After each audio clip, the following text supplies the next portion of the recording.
बिस्मिल्लाहिर्रहमानिर्रहीम। आवाज का बता दे, आवाज क्लियर है, और व्हाइट बोर्ड का भी बता दे वो क्लियर है। नीचे कमेंट सेक्शन के अंदर मेंशन करना है।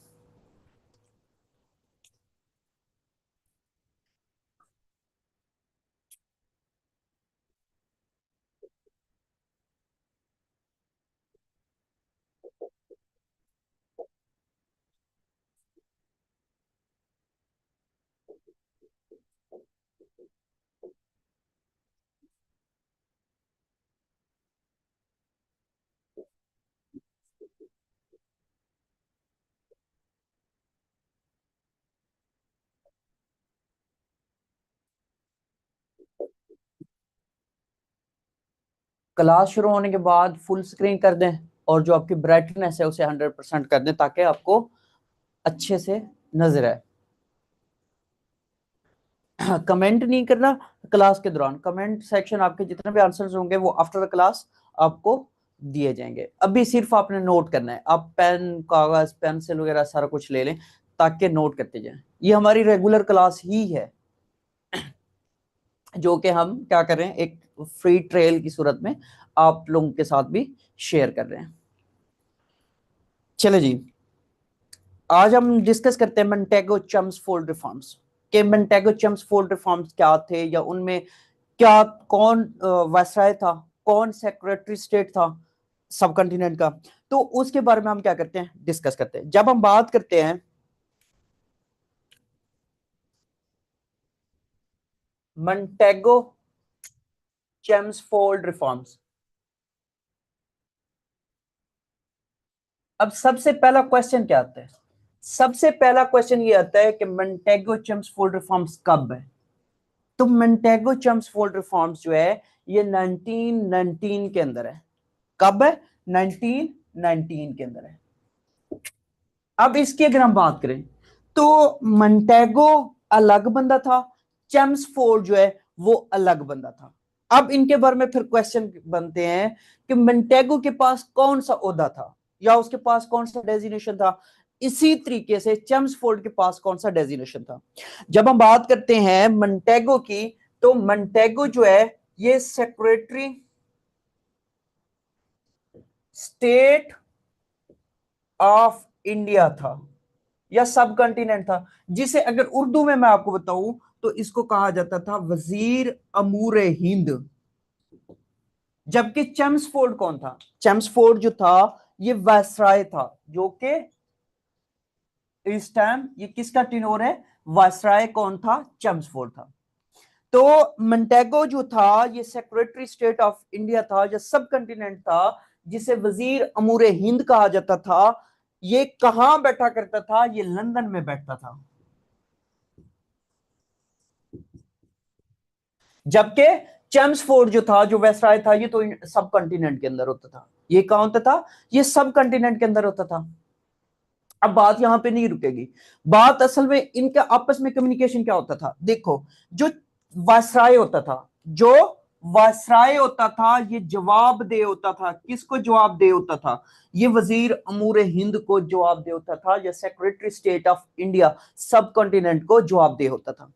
ये सेक्रेटरी स्टेट ऑफ इंडिया जो लंदन में बैठा करता था, ये जब भी इनको कोई मसला होता था वेस्टराय वगैरह को, तो ये क्या करता था? ये चूंकि लंदन में बैठा करता था, तो ये बरतानवी जो पार्लियामेंट थी, बरतानिया की पार्लियामेंट थी, उससे निगोशिएट करता था। उससे क्या करता था? उससे निगोशिएट करता था और उनको बताता था कि सब कॉन्टिनेंट के अंदर ये मसले मसाइल है, ये भी मसाइल है, ये भी मसाइल है, इन मसाइल का क्या सोल्यूशन होना चाहिए। तो इनकी ये क्या होती थी? ये इनकी पोजीशनिंग होती थी, इनके ये फंक्शंस होते थे। तो दोबारा एक दफा बता देता हूं, रिपीट कर देता हूं कि मोंटेगो चम्सफोर्ड रिफॉर्म्स कब है? 1919 को है। मोंटेगो कौन था और चम्सफोर्ड कौन था? मोंटेगो जो था ये सेक्रेटरी स्टेट ऑफ इंडिया था, जिसे वजीर अमूर हिंद कहा जाता है, और ये लंदन में बैठा करता था, और ये बरतानिया की जो पार्लियामेंट होती है उसको जवाब दे होता था। जबकि चम्सफोर्ड कौन था? चम्सफोर्ड रिफॉर्म्स क्या था? वायसराय था। ये जवाब दे होता था किसको? जो लंदन में सेक्रेटरी स्टेट ऑफ इंडिया वजीर अमूर हिंद बैठा है उसको जवाब दे होता था। और फिर इसमें याद रखिएगा कि सेक्रेटरी स्टेट ऑफ इंडिया क्या करता था, बर्तानिया की जो पार्लियामेंट है उसको बताता था कि सब कॉन्टिनेंट के अंदर ये मसले मसाइल है, ये मसले मसाइल है। तो जो भी फैसला बर्तानिया की पार्लियामेंट करती थी वो फिर मंटेगो को बताती थी या सेक्रेटरी स्टेट ऑफ इंडिया को बताती थी, फिर वो किसको बताता था, जो उस टाइम वायसराय होता था उसको बताता था। तो अब इससे पहले रावलेट एक्ट आया था, रावलेट एक्ट आया था, तो रावलेट एक्ट के से भी पहले जो मसले मसाइल थे या वर्ल्ड वार चल रही थी, तो उस टाइम बरसगीर के अंदर कुछ ना कुछ इश्यूज थे। उन इश्यूज की वजह से ये क्या आया था, मंटेगो चेम्सफोर्ड रिफॉर्म्स आए थे, कि कुछ ना कुछ लेके आए थे, रिफॉर्म्स लेके आए थे। ये दोनों बंदे मिल के क्या करते हैं, डिसाइड करते हैं कि अच्छा ये रिफॉर्म्स होने चाहिए। जब ये रिफॉर्म्स लेके आए तो याद रखिएगा इसमें फिर आगे क्वेश्चन क्या बनता है, क्वेश्चन ये बनता है कि असल में मंटेगो चेम्सफोर्ड रिफॉर्म्स का मकसद क्या था, what was the reason behind Montagu Chelmsford reforms. तो इसका मकसद ये था, इसका रीजन ये था कि जो पावर है ना, पावर पावर उसको डिस्ट्रीब्यूट किया जाए, पावर को क्या किया जाए, डिस्ट्रीब्यूट किया जाए। किस तरह से, centre and province, centre and province level, centre और प्रोविंस लेवल पे इसको क्या किया जाए, इस जो पावर है उसको डिस्ट्रीब्यूट किया जाए। अब यहां पे एक बात बता दूं, पाकिस्तान है, पाकिस्तान, इसमें भी आप देखिए दो, क्या कहते हैं इसको, बाई कैमरल सिस्टम कहते हैं। बाई कैमरल सिस्टम से क्या मुराद है, इसमें आपने ये देखना है कि एक जो है, या ईवानों की बात करें पाकिस्तान की, जब हम बात करते हैं ना तो दो ईवान है। कौन कौन से ईवान है, एक अपर हाउस है, एक लोअर हाउस है। जो अपर हाउस है उसको क्या कहा जाते हैं, उसको सेनेट कहते हैं। जो लोअर हाउस है उसको नेशनल असेंबली कहा जाते हैं।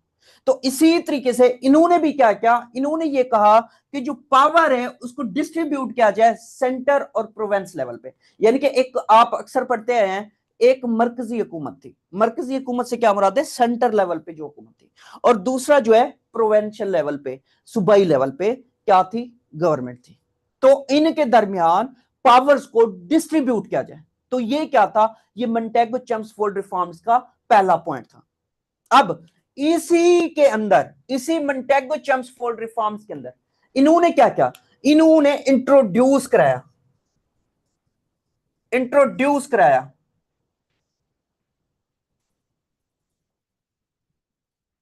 क्या, इंट्रोड्यूस कराया, डायरकी सिस्टम। क्या इंट्रोड्यूस कराया, डायरकी सिस्टम। ये डायरकी सिस्टम क्या है, अब अगर डायरकी की बात करूं ना, डाई, डाई से मतलब होता है दो। तो इसकी अगर मैं आपको थोड़ी सी एलेबोरेशन बताऊं तो डायरकी सिस्टम जो था ये इन्होंने इंट्रोड्यूस कब कराया, क्वेश्चंस क्या क्या बनते हैं याद रखिएगा। इन्होंने इंट्रोड्यूस तो 1919 के अंदर इंट्रोड्यूस करा दिया था, लेकिन अब यहां से क्वेश्चंस बनते हैं। क्या क्वेश्चंस बनते हैं जो कि कमीशन के एग्जाम के अंदर पूछता है। सबसे पहला क्वेश्चन क्या पूछता है, सबसे पहला क्वेश्चन ये पूछता है, ये जो डायरकी सिस्टम था ये किस जगह या किस लेवल पे इसको इंट्रोड्यूस कराया गया। तो डायरकी सिस्टम जो है वो प्रोविंस के अंदर इंट्रोड्यूस कराया गया ऑन प्रोविजनल लेवल। फिर नेक्स्ट क्वेश्चन क्या बनता है, नेक्स्ट क्वेश्चन ये बनता है, चलो ठीक है, डायरकी सिस्टम की जब आप बात करते हैं, इसको अगर उर्दू में बताऊं ना, दो काबीना होनी चाहिए। यानी कि सूबाई लेवल पे आपके पास क्या होनी चाहिए, दो काबीना होनी चाहिए, दो काबीना। डाई मतलब दो, जैसे अभी बताया पाकिस्तान के जो ईवान है ना, ईवान की जब हम बात करते हैं तो दो उसकी बात करते हैं, अपर हाउस की बात करते हैं और साथ में लोअर हाउस की बात करते हैं। अपर हाउस जो है वो सेनेट है और लोअर हाउस जो है वो क्या है, वो आपका नेशनल असेंबली है। इसी तरीके से जो प्रोवेंस की अगर हम बात करें ना, प्रोवेंस की भी दो कबीना होनी चाहिए, एक अपर हाउस होना चाहिए, एक लोअर हाउस होना चाहिए। फिर इसके बारे में क्वेश्चन क्या बनता है, क्वेश्चन ये बनता है, अगर आ जाए इंट्रोड्यूस, अगर आ जाए इंट्रोड्यूस, इंट्रोड्यूस कब कराया गया, 1919 में इंट्रोड्यूस कराया गया। फिर नेक्स्ट क्वेश्चन क्या बनता है, नेक्स्ट क्वेश्चन ये बनता है, इसको एनफोर्स कब किया गया, एनफोर्स्ड, लागू, यानी कि आ तो गया, अब एक चीज कानून बन गई, उसको इंप्लीमेंट कब किया जाएगा, उसको एनफोर्स कब किया जाएगा, उसको इन्फोर्स कब किया गया? 1921 में इन्फोर्स किया गया।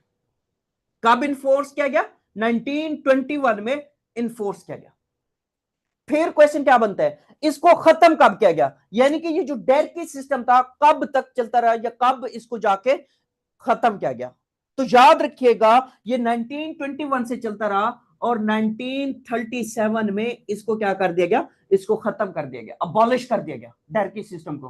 क्यों? क्योंकि उस टाइम फिर गवर्नमेंट ऑफ इंडिया एक्ट 1935 आ जाता है। तो फिर जब वो 35 आ जाता है वो 1937 से ऑनवर्ड इंप्लीमेंट हो जाता है, तो इसकी हैसियत जो है वो खत्म हो जाती है। दोबारा एक दफा रिपीट कर देता हूं कि इसमें था क्या, इसमें जो पावर डिस्ट्रीब्यूशन थी ना वो सेंटर और प्रोविंशियल लेवल पे होनी चाहिए। फिर यहां पे ये याद रखिएगा कि इन्होंने इंट्रोड्यूस कराया, क्या इंट्रोड्यूस कराया? डायरकी सिस्टम इंट्रोड्यूस कराया। डायरकी सिस्टम कहां पे कराया? प्रोविंशियल लेवल पे कराया। और इसमें ये भी याद रखिएगा कि डायरकी का मतलब क्या है? दो कबीना होनी चाहिए। इंट्रोड्यूस कब कराया गया डायरकी सिस्टम? 1919 में कराया गया जब मोंटेगो चेम्सफोर्ड रिफॉर्म्स है। अब इसको इंप्लीमेंट करना था, इसको इन्फोर्स करना था। कब इन्फोर्स किया गया? 1921 के अंदर किया गया। और फिर इसमें यह भी याद रखिएगा ये खत्म कब हुआ या अबॉलिश कब हुआ, इसको कब खत्म किया गया? तो 1937 में खत्म किया गया। फिर इसके बारे में क्वेश्चन क्या बनता है? क्वेश्चन ये बनता है, ये जो प्रोविंशियल लेवल पे आपने बताया कि क्या है, दो आपके पास क्या होनी चाहिए? दो कबीना होनी चाहिए। तो इन्होंने यहां पे डिपार्टमेंट्स का नाम दिया। इन्होंने क्या नाम दिया? इन्होंने यहां पे आके डिपार्टमेंट का नाम दिया, जिसमें यह कहा कि एक तो आपके पास क्या होना चाहिए?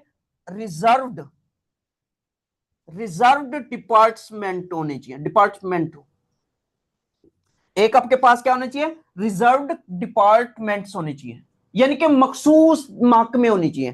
क्या होनी चाहिए? मखसूस महकमे होनी चाहिए। मखसूस महकमे में क्या है? मखसूस महकमे में क्या है? मखसूस महकमे के अंदर आपका पुलिस आ जाएगा, फाइनेंस आ जाएगा। पुलिस है, फाइनेंस है, ये आपके मखसूस महकमे, ये आपके क्या है? ये आपके मखसूस महकमे है। पुलिस है, फिर उसके बाद क्या? फाइनेंस है। या अगर हम यहां पे बात करें जुडिशियल की, जो आपका क्या है? अदालती निजाम है, तो वो किस में चले जाएंगे? वो रिजर्व्ड डिपार्टमेंट में चले जाएंगे, डिपार्टमेंट्स में चले जाएंगे। फिर इसी तरीके से आपके पास दूसरा क्या है? दूसरा जो है वो ट्रांसफर्ड डिपार्टमेंट्स है।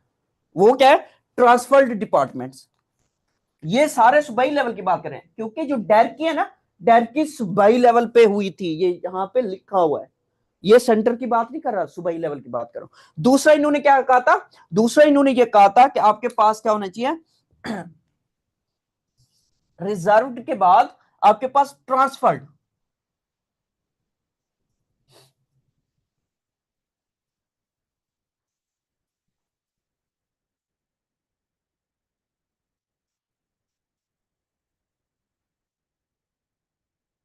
ट्रांसफर्ड डिपार्टमेंट्स होने चाहिए।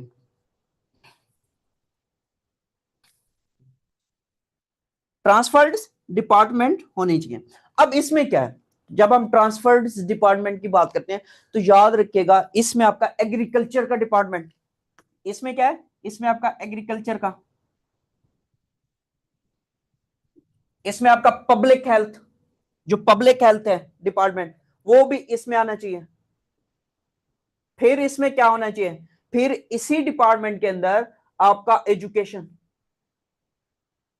ये इनके देखो ना, अब पावर्स की डिस्ट्रीब्यूशन कर रहे हैं, पावर्स की डिस्ट्रीब्यूशन कर रहे हैं, तो इसमें आपका एजुकेशन डिपार्टमेंट आ जाएगा।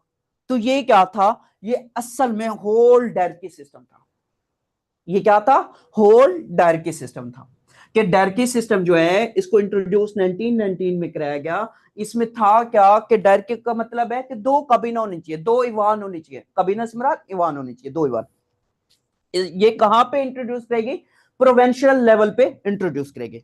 और इसमें फिर आपने ये याद रखना है, इसको इन्फोर्स कब किया गया? इन्फोर्स 1919 में इंट्रोड्यूस हुआ, जबकि 1921 में एनफोर्स हुआ। और ये कब तक लागू रहा, कब तक इंप्लीमेंटेड रहता है? 1937 तक रहता है। अब यहां पे अगर हम बात करें तो याद रखिएगा ये जो प्रोविंशियल लेवल पे जो इन्होंने काम किया उसमें इन्होंने कहा कि हमारे पास दो तरह के डिपार्टमेंट होने चाहिए। वो कौन से होने चाहिए? एक रिजर्व, एक ट्रांसफर्ड। जो रिजर्व्ड हूं उनको मखसूस महकमे कहते हैं। उसमें आपका पुलिस आ जाता है, उसमें आपका फाइनेंस आ जाता है, उसमें आपका जुडिशियल आ जाता है। तो ये सारे कहां जाएंगे? रिजर्व्ड डिपार्टमेंट्स में चले जाएंगे। फिर दूसरा जो है वो आपका ट्रांसफर्ड डिपार्टमेंट।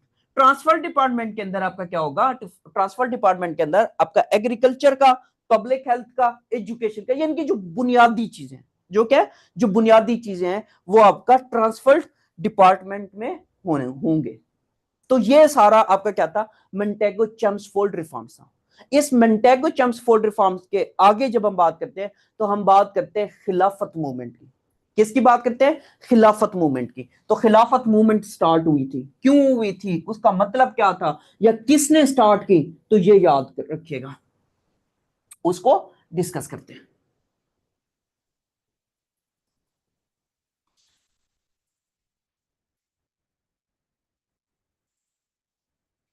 ये साथ साथ नोट करते जाएं।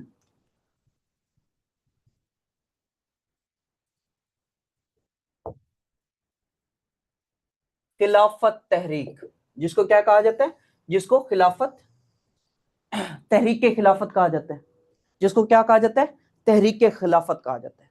ये कब स्टार्ट हुई? सबसे पहला क्वेश्चन तो ये पूछा जाता है कि खिलाफत मूवमेंट जो है ये कब स्टार्ट होती है? खिलाफत मूवमेंट स्टार्ट होती है 17 अक्टूबर 1919 में। कब होती है? अक्टूबर का मंथ याद रखिएगा, और 1919 में। और अगर डेट भी देखें तो 17 अक्टूबर, 17 अक्टूबर 1919 में क्या होती है? खिलाफत मूवमेंट स्टार्ट होती है। अब इस खिलाफत मूवमेंट की जब बात करते हैं, थोड़ा सा हमें बैकग्राउंड को समझना पड़ेगा कि खिलाफत मूवमेंट थी क्या। तो याद रखिएगा कि होता क्या है, होता यह है कि तुर्की जो था, तुर्की, तुर्की में एक खलीफा बैठा करता था। तुर्की में क्या होता था? तुर्की में एक खलीफा बैठा करता था, और वो खलीफा जो भी फैसले करता था वो सारे मुसलमान उस फैसले को मानते थे। तुर्की में जो खलीफा बैठा करता था वो क्या करता था? जो भी फैसला करता, होता क्या था, इस फैसले को सारे मुसलमान माना करते थे, एक्सेप्ट करते थे। अब होता क्या है, चूंकि वर्ल्ड वॉर 1 इसका एंड हो चुका है, वर्ल्ड वॉर 1 एंड हो चुका है ऑलमोस्ट, जब ये स्टार्ट हुई, तो हुआ क्या था? हुआ ये था कि जो बर्तानिया है, बर्तानिया, ब्रिटिश, बर्तानिया ने क्या कहा? बर्तानिया ने ये कहा कि हम इसकी जो तुर्की की खिलाफत है, यानी कि जो खलीफा है, खलीफा की जो पावर्स है उन पावर्स को खत्म कर रहे हैं। तुर्की की जो खिलाफत है, इस तुर्की की खिलाफत को क्या कर रहे हैं? एंड कर रहे हैं, खत्म कर रहे हैं।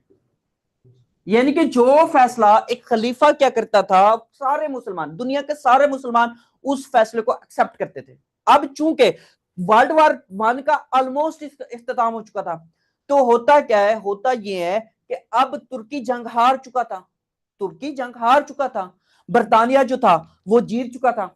तो बरतानिया ने यह कहा कि तुर्की की जो खिलाफत है उस खिलाफत को हम क्या कर रहे हैं, उस खिलाफत को हम खत्म करने जा रहे हैं, उसकी पावर्स को हम कम करने जा रहे हैं। और साथ में इन्होंने यह भी कहा कि जब तुर्की की खिलाफत एंड होगी तो हिजाज, जो आज का सऊदी अरब कहा जाता है, जो हिजाज आज का सऊदी अरब है, हिजाज सऊदी अरब का पुराना नाम हिजाज है।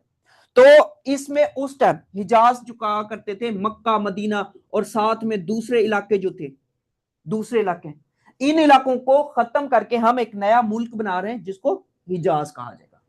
ये हिजाज जो था ना, ये तुर्की के अंडर था पहले, ये पहले किसके अंडर था? तुर्की के अंडर था। तो हिजाज, हिजाज को हम क्या कर रहे हैं? हिजाज को हम एक नया क्या कर रहे हैं? एक नया मुल्क बना रहे हैं। जैसे मतलब वो आप सुनते हैं ना अक्सर, जब आप न्यूज सुन रहे होते हैं, आले सऊद, आले सऊद।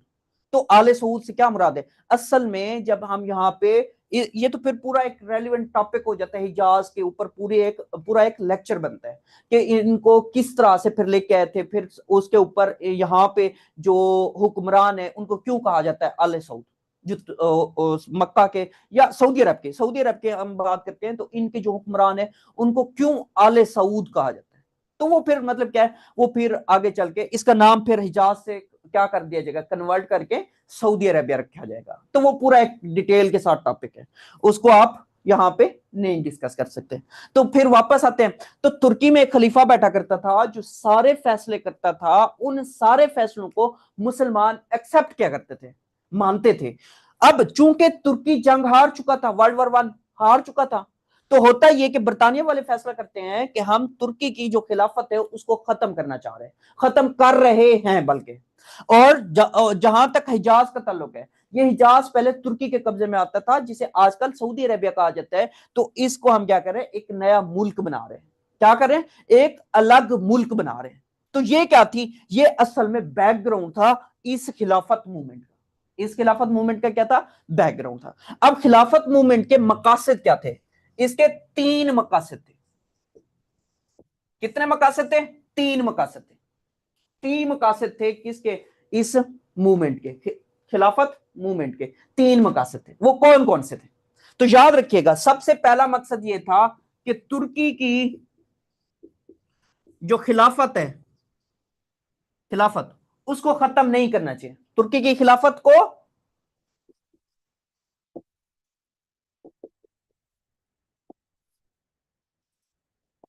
तुर्की की खिलाफत को खत्म नहीं करना चाहिए, यानी कि ये खत्म कर रहे थे ना, इसको खत्म नहीं करना चाहिए। दूसरा मकसद क्या था, दूसरा मकसद यह था, जब इसकी बात करते हैं, तुर्की के टुकड़े ना किए जाए, तुर्की के टुकड़े ना किए जाए। ये पॉइंट, तुर्की के टुकड़े ना किए जाए। अब तीसरा क्या है, तीसरा ये है कि जो मुसलमानों के मुकद्दस मकामात हैं, मुकद्दस मकामात, उनकी हिफाजत की जाए। यानी कि मक्का और मदीना, मक्का और मदीना जो है वो क्या है, मुसलमानों के मुकद्दस मकामात है। तो उनको भी क्या किया जाए, उनको भी हिफाजत में रखा जाए। यहां पे आपको कहेगा कि तुर्की की खिलाफत ना की जाए, मतलब खत्म ना की जाए। फिर कहेगा कि तुर्की की सरहद, सरहद यहां पे टुकड़ों की बजाय ना सरहद कहीं कहीं पे आपको मिलेगा। तो कहने का मतलब ये है कि तुर्की के जिस जिस इलाकों पे काबिज था, उसको टुकड़े ना किए जाए, उसको अलग ना किया जाए, सेपरेशन ना की जाए तुर्की की। तो तुर्की के टुकड़े ना किए जाए और मुकद्दस मकामात जो है उनकी हिफाजत की जाए। ये 3 मकासद थे इस तहरीक के। ये क्या थे, 3 मकासद थे इस तहरीक के। अब आगे जब हम बात करते हैं, क्वेश्चन क्या बनता है, क्वेश्चन की जब हम बात करते हैं तो याद रखिएगा क्वेश्चन इसी के बारे में बनता है कि ये जो खिलाफत मूवमेंट थी ये किसने स्टार्ट की, किसने स्टार्ट की। ये खिलाफत मूवमेंट स्टार्टेड किसने की, अली बरादरान। अब ये अली बरादरान कौन है, अली बरादरान कौन है, इनके बारे में क्वेश्चन आता है। तो याद रखिएगा मौलाना मोहम्मद अली जोहर, इनके साथ इनका भाई, इनके भाई का क्या नाम है, शौकत अली, मौलाना शौकत अली जोहर।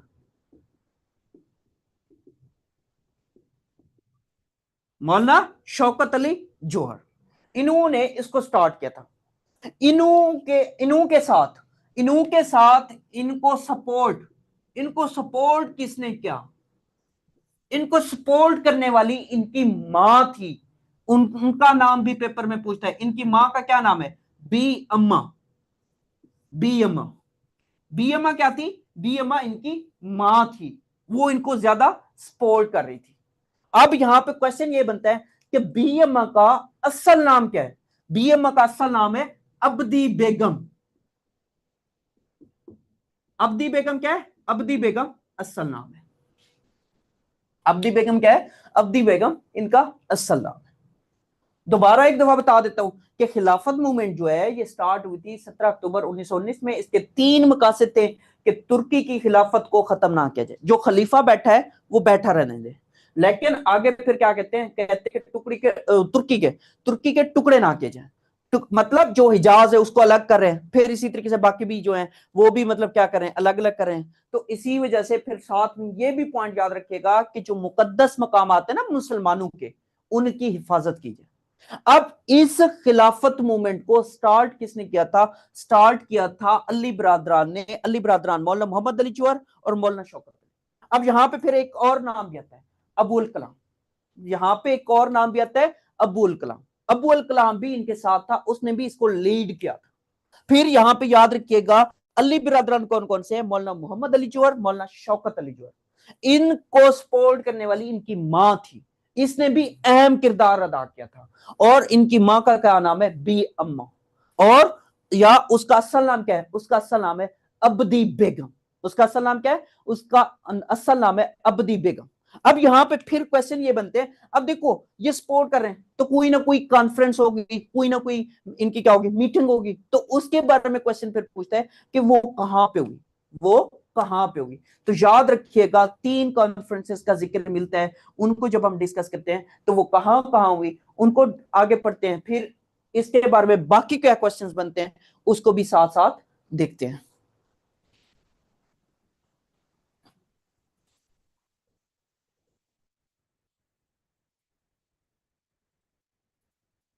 तो याद रखिएगा कि यहां पे अब क्वेश्चन क्या बनता है? फर्स्ट खिलाफत कॉन्फ्रेंस, फर्स्ट खिलाफत कॉन्फ्रेंस, फर्स्ट खिलाफत कॉन्फ्रेंस ये कहां पे हुई, कब हुई? फिर ये क्वेश्चन पूछता है। तो याद रखिएगा जो फर्स्ट खिलाफत कॉन्फ्रेंस है वो नवंबर में हुई थी, नवंबर 1919 में। कहां हुई थी? दिल्ली के अंदर हुई थी। फर्स्ट खिलाफत कॉन्फ्रेंस जो है वो नवंबर 1919 में दिल्ली में हुई थी। फिर दूसरी कहां हुई है? फिर सेकंड, सेकंड जो है वो अगले मंथ ही हुई थी, दिसंबर में। दिसंबर 1919 में हुई। ये कहां हुई? ये अमृतसर के अंदर हुई। अमृतसर जो अब इंडिया के अंदर है, अमृतसर। फिर इसके बारे में क्या क्वेश्चन बनता है? क्वेश्चन ये बनता है, चलो ये हां तक तो बात ठीक है। अब जो तीसरी हुई उसमें थोड़ी सी कंफ्यूजन है, उसमें थोड़ी सी कंफ्यूजन है। बाज जगहों पे उसका रेफरेंस मिलता है कि वो कहां हुई थी, वो बम्बे में हुई थी। लेकिन उसका भी एक ट्रिक बताता हूं आपको, उसका भी एक ट्रिक बताता हूं। जो थर्ड है ना, थर्ड, थर्ड जो खिलाफत कॉन्फ्रेंस हुई थी उसकी जब हम बात करते हैं तो याद रखिएगा वो जुलाई 1921 के अंदर हुई। कब हुई? जुलाई 1921 के अंदर हुई। और ये कहां पे हुई? ये कराची में हुई, कराची पाकिस्तान के अंदर। यहां पे ये तीसरी होती है। अब यहां पे पता है वो क्या कहते हैं? बाज रेफरेंसेस में जो मिलता है ना, वो कहते हैं नहीं जुलाई में नहीं हुई। ये कब हुई? ये 1920 में हुई। और 1920 में जो हुई ये बम्बे में हुई। बस इस चीज का ख्याल रखना है, इस चीज का ख्याल रखना है। तो याद रखिएगा अगर वो जुलाई 1921 की बात करें तो कराची में, अगर 1920 कहे तो बम्बे के अंदर है। अगर आपने मोबाइल इस तरह से पकड़ा हुआ है तो उसको रोटेट करें, इस तरह से पकड़ें ताकि आपको आसानी के साथ नजर आए। और जो ब्राइटनेस है उसको 100% कर दें और इसको आप क्या करें, इसको फुल स्क्रीन कर दें। और ये साथ साथ नोट करते जाइए, बहुत इंपॉर्टेंट टॉपिक है। दोबारा रिवाइज कर देता हूं कि देखो इसमें पता है क्या कहता है? इसमें ये कहता है कि जो इनकी फर्स्ट कॉन्फ्रेंस हुई थी वो कहां हुई थी? वो हुई थी नवंबर 1919, दिल्ली के अंदर हुई थी। सब इस पे इत्तेफाक करते हैं, मोस्टली जितने भी राइटर्स हैं वो इस बात पे इत्तेफाक करते हैं। दूसरी जो इनकी हुई थी वो दिसंबर में हुई थी 1919, अमृतसर के अंदर हुई थी। कहां हुई थी? अमृतसर के अंदर हुई थी। यहां पे इस बात पे भी सारे इत्तेफाक करते हैं, जितने भी राइटर्स हैं, जितने भी हिस्टोरियन है। अब यहां पे जब बात करते हैं तो यहां पे वो क्या कहते हैं? थर्ड जो हुई वो जुलाई 1921 में हुई, तो वो कराची में हुई। अगर 1920 कहे तो बम्बे, क्योंकि 1920 का रेफरेंस मिलता है बम्बे के अंदर। अब यहां से आगे फिर क्या क्वेश्चंस बनते हैं? क्वेश्चन ये बनते हैं कि यहां पे याद रखिएगा जना साहब, चूंकि जना साहब भी क्या थे? एक्टिव थे पॉलिटिक्स के अंदर उस टाइम। तो पॉलिटिक्स से मुराद क्या है? क्योंकि जना साहब जो थे, अगर हम बात करें, कांग्रेस और मुस्लिम लीग दोनों का हिस्सा थे, अभी तक दोनों का हिस्सा थे। तो जना साहब ने क्या किया था? जना साहब ने मुसलमानों को रोका था। अच्छा, मुसलमानों को क्या कहता? रोका था कि आप इसको क्या करो, इसको लॉन्च ना करो, इसकी मुखालफत की थी। जिन्ना साहब ने कहा था कि खिलाफत मूवमेंट आपको नहीं चलानी चाहिए। तो जिन्ना साहब ने इसको क्या कहता? अपोज किया था। असल में देखो ना, अली बिरादरान कौन है? अली बिरादरान मुस्लिम है। इसी तरीके से अब्दुल कलाम क्या है, वो भी मुस्लिम है। तो ये जो खिलाफत मूवमेंट थी ना, ये छोटे छोटे क्वेश्चंस हैं, छोटे छोटे पॉइंट्स हैं, ये असल में मुसलमानों की पहली तहरीक थी। मुसलमानों की क्या थी? फर्स्ट तहरीक थी। किसके खिलाफ? अंग्रेज सरकार के खिलाफ। अंग्रेज सरकार के खिलाफ क्या थी? पहली तहरीक थी। अब यहां पे आप लोगों को इतराज होगा कि सर वो तो स्वदेशी तहरीक थी, स्वदेशी मूवमेंट थी, या स्वदेशी जिसको हम कहा जाता है आमतौर पे, वो असल में हिंदुओं ने स्टार्ट की थी। वो किसने स्टार्ट की थी? हिंदुओं ने स्टार्ट की थी। तो उसको आपने नहीं मिक्स नहीं करना। हिंदू ने स्वदेशी तहरीक स्टार्ट की थी या स्वदेशी तहरीक स्टार्ट की थी, जबकि मुसलमानों ने कौन सी स्टार्ट की थी? खिलाफत मूवमेंट स्टार्ट की थी। अब यहां से आगे जब बात करते हैं तो जिन्ना साहब ने अपोज किया था। गांधी साहब जो थे, गांधी गांधी क्या करते हैं? गांधी मुसलमानों को कहते हैं आप काम स्टार्ट करो, मैं क्या हूं, मैं आप लोगों के साथ यहां पे मौजूद। तो गांधी क्या करता है? गांधी एक्सेप्ट करता है। जिन्ना साहब अपोज करते हैं, मुसलमानों को समझाते हैं कि आप ये काम ना करो। गांधी साहब क्या करते हैं? गांधी साहब कहते हैं कि नहीं, आप लोग ये अच्छा काम कर रहे हो, मैं आप लोगों के साथ हूं। मैं आप लोगों के क्या हूं? मैं आप लोगों के साथ हूं। अब यहां पे फिर याद रखिएगा कि आगे चल के जब हम बात करते हैं तो तुर्की क्या हो जाता है? तुर्की की खिलाफत खत्म हो जाती है। मुस्तफा कमाल अतातुर्क जो है वो क्या बन जाते हैं? एज अ फाउंडर बन जाता है। किसका? तुर्की का। वो फिर मतलब जब हम वर्ल्ड मैप करेंगे या हम क्या करेंगे किसी और टॉपिक में उसको डिस्कस करेंगे कि तुर्की जो है, तुर्की के टुकड़े टुकड़े कर दिए जाते हैं। और जब तुर्की के टुकड़े टुकड़े कर दिए जाते हैं तो मुस्तफा कमाल अतातुर्क इसका फाउंडर बनता है। क्या बनता है? इसका फाउंडर बनता है। अच्छा, कब कब की बात है? अगर डेट पूछ ली जाए तो ये बता देता हूं आपको। ये है फेब 1923। फेब 1920, बल्कि फेब 1923 से भी आगे अक्टूबर की बात है। अक्टूबर की, अक्टूबर अक्टूबर 1923 की बात है, जब Mustafa Kemal Ataturk, Mustafa Kemal Ataturk वो क्या बनता है? वो फाउंडर बनता है। किसका? तुर्की का। तुर्की कब वजूद में है? ये क्वेश्चन बनता है। या अंडर द लीडरशिप ऑफ, तो लीडरशिप को किसकी लीडरशिप में आया था? मुस्तफा कमाल या मुस्तफा कमाल पाशा अतातुर्क उसका पूरा नाम है। कब फाउंडर कब इसने बना था? ये अक्टूबर 1923 में। कब बना था? 1923 के अंदर, अक्टूबर 1923 के। अगर डेट भी बताऊं, डेट भी बताऊं तो ये गालबन बनती है 29 अक्टूबर। 29 अक्टूबर 1923 को मुस्तफा कमाल अतातुर्क तुर्की का फाउंडर बना था। फिर इसी तरीके से याद रखिएगा, यहां पे फिर क्वेश्चन ये बनता है कि ये जो खिलाफत मूवमेंट है, ये जो खिलाफत मूवमेंट है, ये कब खत्म हुई? ये खत्म कब हुई? तो याद रखिएगा इससे अगले साल, जो अभी बता रहा था ना, फेब फेब की जब बात कर रहा था, उससे भी एक मंथ आगे, यानी कि मार्च 1924 में जो ये खिलाफत मूवमेंट थी वो एंड हुई। खिलाफत मूवमेंट कब एंड हुई? खिलाफत मूवमेंट एंड हुई मार्च 1924 के अंदर। खिलाफत ये वाली मूवमेंट जो है वो कब एंड होती है? वो मार्च 1924 में एंड होती है। अब यहां पे फिर एक क्वेश्चन बनता है। क्वेश्चन क्या बनता है कि 1921 के अंदर, 1921 के अंदर, 1921 के अंदर याद रखिएगा, मौलाना मोहम्मद अली जौहर, मौलाना मोहम्मद अली जौहर, इनके साथ 6 लोग और थे। 6 लोग और थे 1921 में, मौलाना मोहम्मद अली जौहर और उनके साथ 6 लोग और थे। इन सब को क्या कर दिया जाता है? इन सब को जेल कर दिया जाता है। इन सब को क्या हो जाता है? 2 साल की प्रिजनमेंट प्रिजनमेंट हो जाती है, यानी कि जेल हो जाती है। इनको जेल में भेज दिया जाता है 2 साल के लिए। आपने ये काम किया, लिहाजा अब आप जेल में जाओ। आप क्या करो? अब जेल में जाओ। तो ये छोटा सा टॉपिक है। अब देखिए उसमें से कितने क्वेश्चंस आते हैं।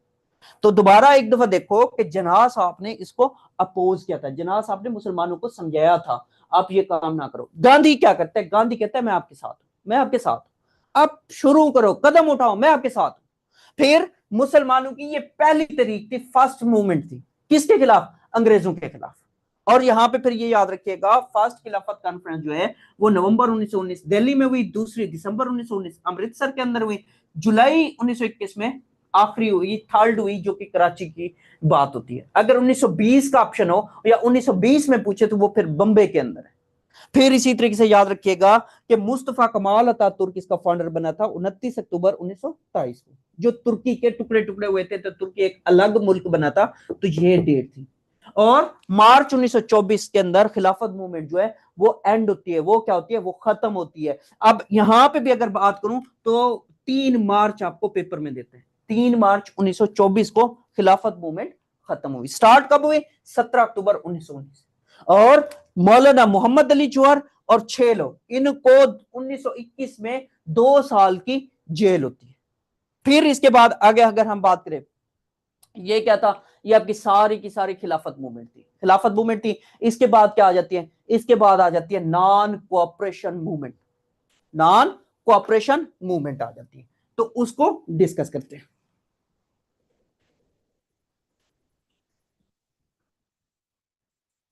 रावलेट एक्ट चूंकि आ चुका था इसी साल, जब हम बात करते हैं 1919 में, तो रावलेट एक्ट क्या था?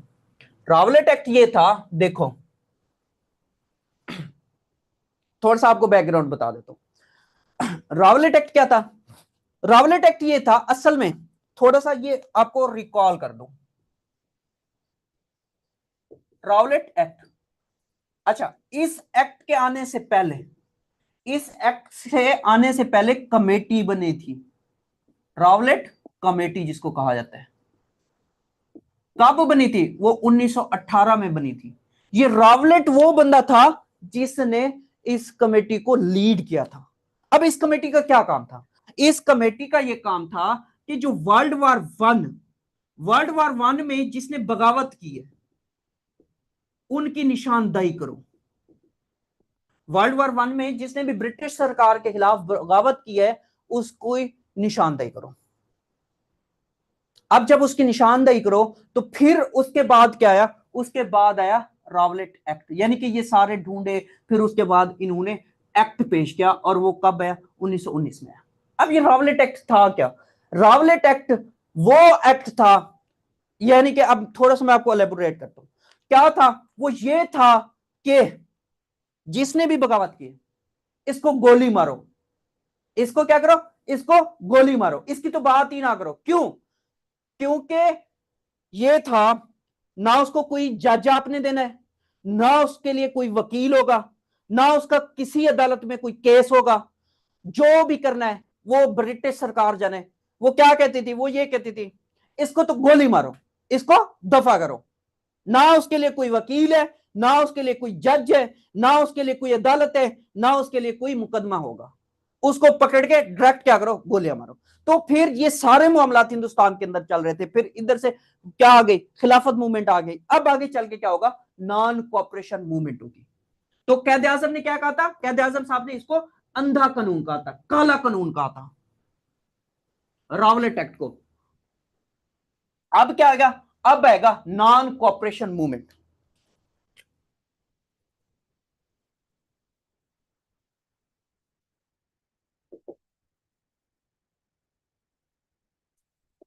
नॉन कोऑपरेशन मूवमेंट ये कब भाई?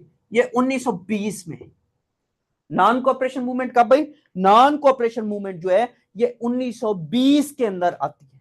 अब इसकी जब हम बात करते हैं नॉन कोऑपरेशन मूवमेंट की, ये कौन लेके आया था या किसने स्टार्ट की थी?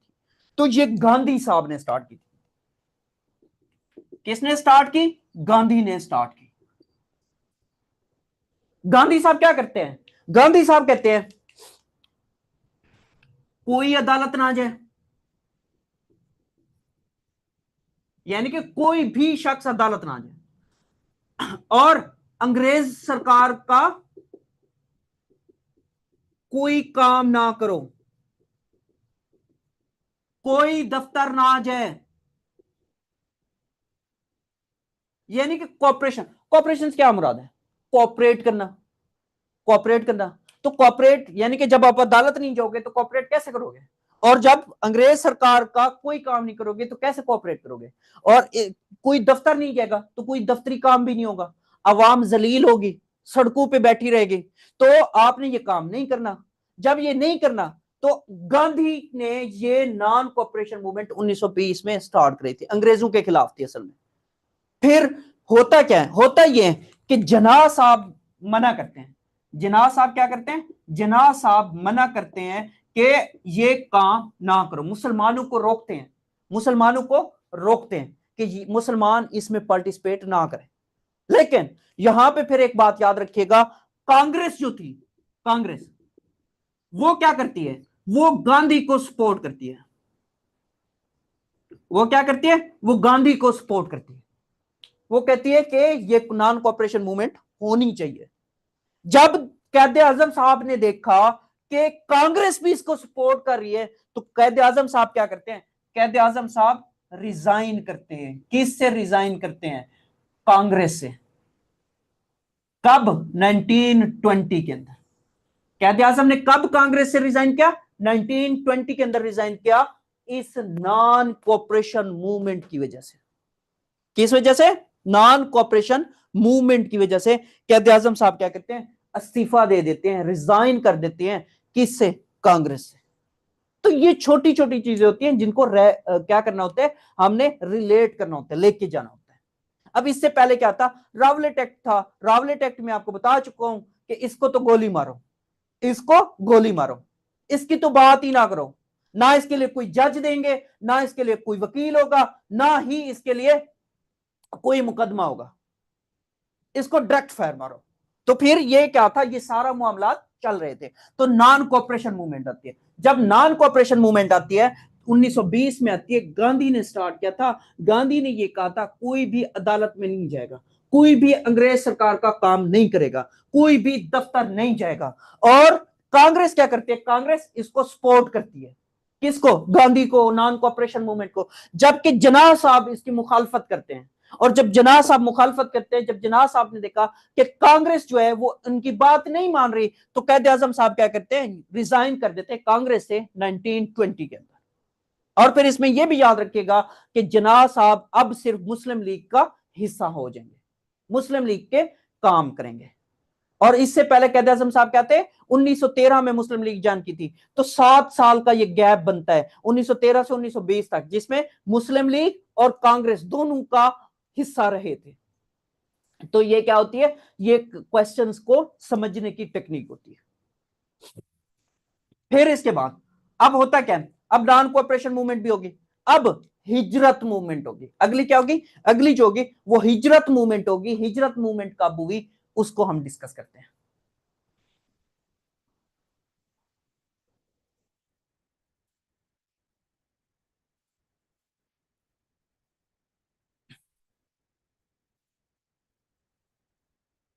हिजरत मूवमेंट,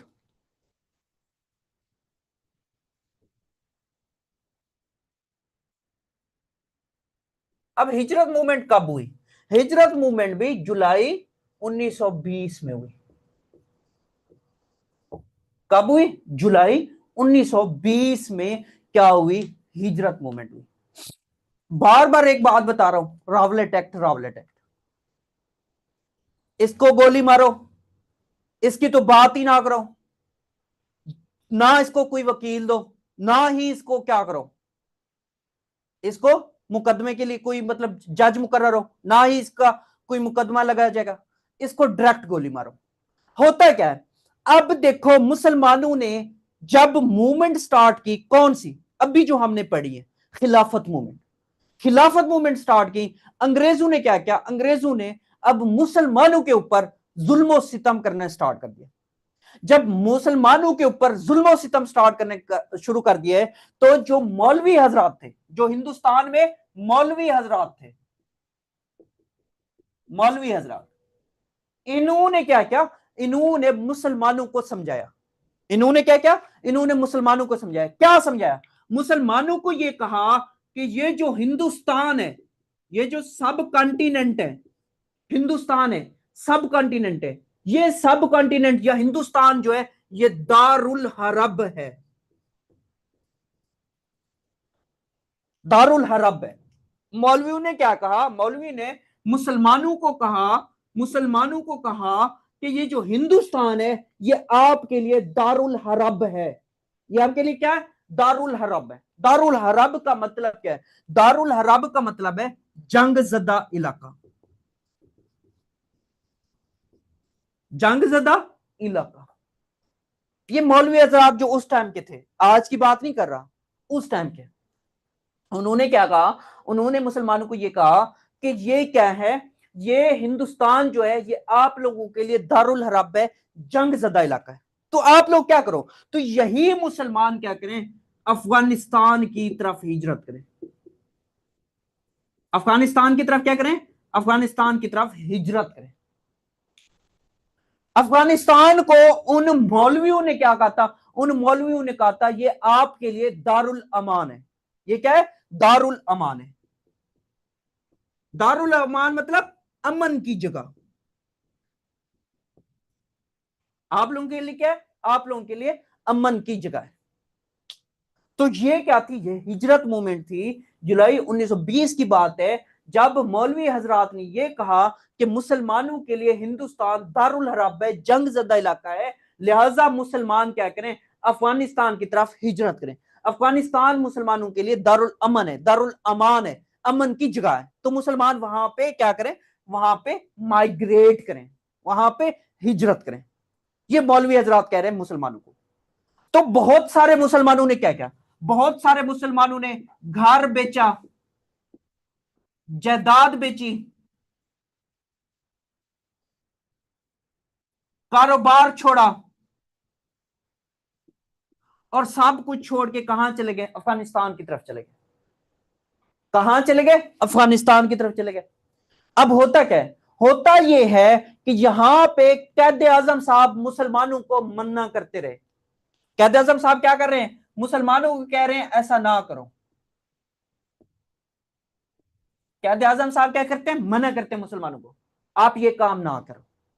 लेकिन मुसलमानों ने क्या मुसलमानों ने घर बेचा, जायदाद बेची, और साथ में कारोबार छोड़ा, और कहां चले गए? अफगानिस्तान की तरफ चले गए। जब अफगानिस्तान के बॉर्डर पे पहुंचे, जब अफगानिस्तान के बॉर्डर पे पहुंचे, तो अफगानिस्तान ने घुसने नहीं दिया। अफगानिस्तान ने घुसने नहीं दिया। ये तकरीबन 18,000 मुसलमान थे। ये कितने मुसलमान थे?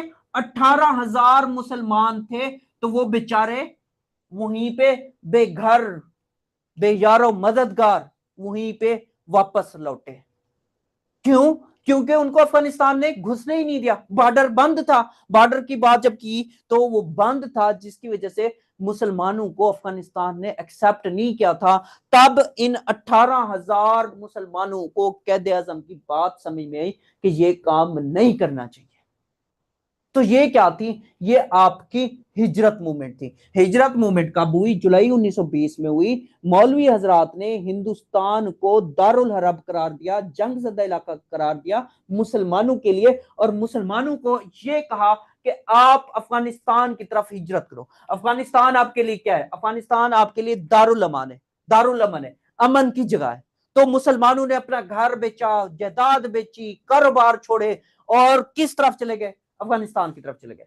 लेकिन जब बॉर्डर पे पहुंचते हैं तो बॉर्डर नहीं खुलता, बॉर्डर बंद होता है, जिसकी वजह से 18,000 मुसलमान बेघर, बेयारो मददगार वहीं पे क्या हो गए? अब क्या कर सकते थे? कुछ भी नहीं था उनके पास, ना पीछे घर बचा, ना जायदाद बची, ना कारोबार। तो कैद आजम साहब ने मुसलमानों को ये मना किया था, लेकिन मुसलमान बाज नहीं आए थे, जिसकी वजह से कैद आजम साहब की बात उनको बाद में समझ आने लगी कि कैद आजम साहब ने हमें सही मशवरा दिया था, लेकिन अफसोस कि हमने इस बात को नहीं माना था। तो ये क्या था? ये आपकी हिजरत मूवमेंट थी। अब इसके बाद क्या होगा? अब इसके बाद, हिजरत मूवमेंट के बाद, अब हमारे पास नेक्स्ट इवेंट कौन सा है?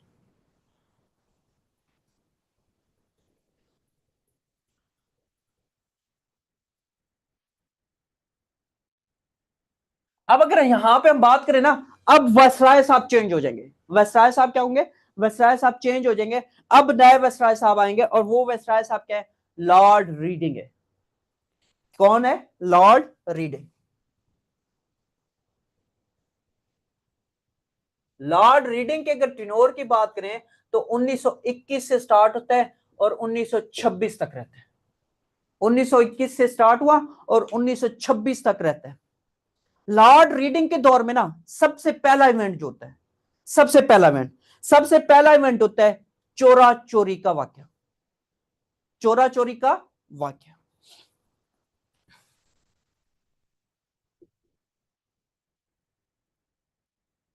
चोरा चोरी का वाक्य ये कब हुआ? ये 1922 में हुआ। चोरा चोरी का वाक्य कब हुआ? 1922 में हुआ। अब होता क्या है? अब होता यह है कि गोरखपुर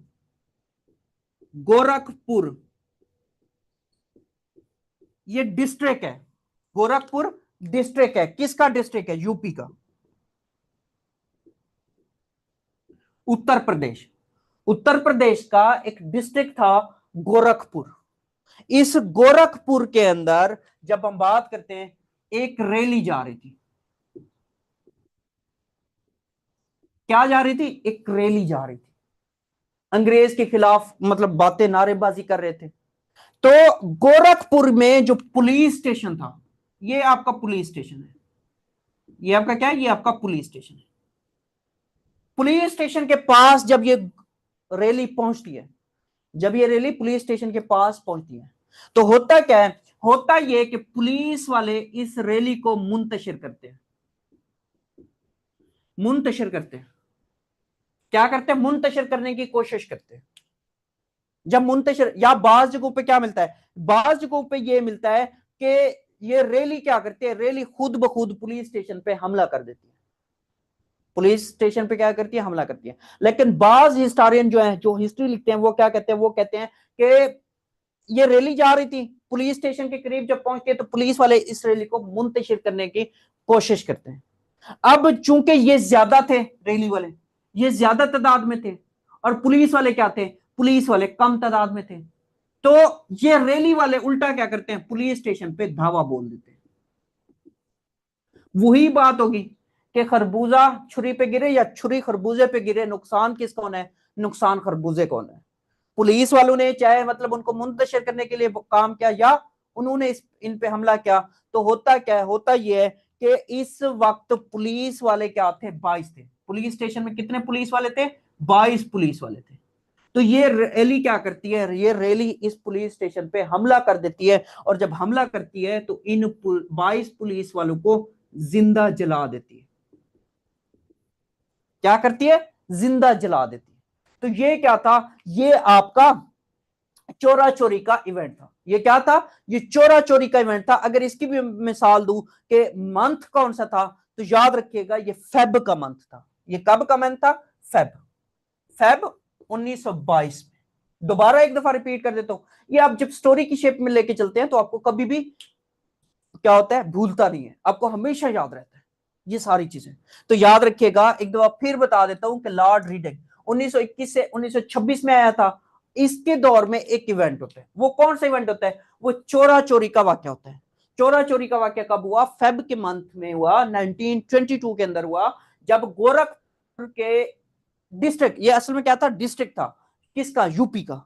यूपी डिस्ट्रिक्ट का एक मतलब डिस्ट्रिक्ट होता है गोरखपुर, जिसमें एक पुलिस चौकी थी। पुलिस चौकी समझो या पुलिस थाना समझो, पुलिस स्टेशन समझो, तो वो थी। तो इसके करीब क्या था? एक रैली जा रही थी। वो रैली क्या कर रही थी? अंग्रेज सरकार के खिलाफ नारेबाजी कर रही थी।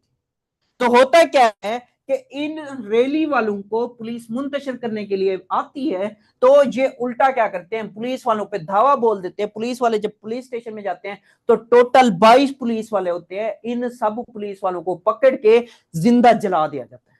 तो ये क्या था? ये असल में चोरा चोरी का इवेंट था। फिर इसके बाद अगर हम आगे बात करें तो इसी साल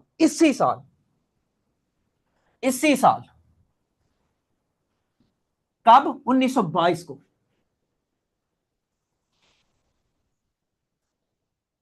1922 को अल्लामा इकबाल को सर का खिताब दिया गया। किसने दिया? बरतानवी गवर्नमेंट ने दिया। और किंग कौन था? किंग था जॉर्ज पंजुम। किंग जॉर्ज पंजुम ने अल्लामा इकबाल को सर का खिताब दिया। कब? 1922 में। अब यहां पे थोड़ी सी कंफ्यूजन है। क्या कंफ्यूजन है? अक्सर जो मुतफिक हैं हिस्टोरियन या जो भी है, या पेपर के पॉइंट ऑफ व्यू से बात करूं, तो 1922 इसका राइट ऑप्शन बनता है, और जबकि कहीं पे 1923 भी मिलता है।